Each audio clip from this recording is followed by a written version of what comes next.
আজকে মেলা দেখতে গিয়ে আমার সাথে কি কি ঘটনা ঘটলো গাইস।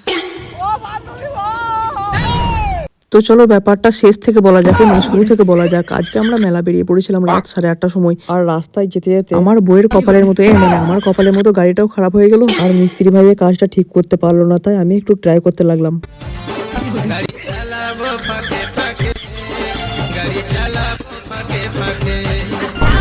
তো ফাইনালি মেলায় কিন্তু পৌঁছে গেছি। আর মেলায় মোটামুটি ভিড় রয়েছে, আমাকে দেখার জন্য সবাই এসছে, মানে ভিড় আর কি, মেলা ঘোরার জন্য এসছে। তারপর আমি বন্ধুদেরকে বললাম নাগরদোলায় চাপাইতে, তোমাকে চাপালো না, তোমরা একবার দেখো এই নাগরদোলা তোমার চাপা হবে না। বলছে এটা বড় ছেলেদের নাগরদোলা, ছোট ছেলেদের চাপা হয় না, তাই আর জোর করলাম না। তারপরে এই গরিবের সাথে কিছু ভালোবাসার মানুষের দেখা হয়ে গেল, তারাও একটা গান চালাই, না হলে ভালো লাগবে না।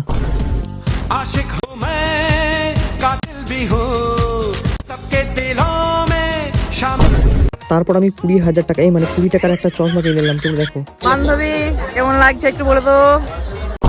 তো বান্ধবী তোমরা বলো কেমন লাগছে। আর আমি একটু নাগরদোলা থেকে ঘুরে আসি, বুঝলা। 20,000 টাকা তো আমি চশমা পরে উঠছি, মানে 20 টাকা তো আমি চশমা পরে উঠছি গাইস। আর ভয়ও লাগে নাগরদোলায় চাপতে, দেখায় যাক কি হয়।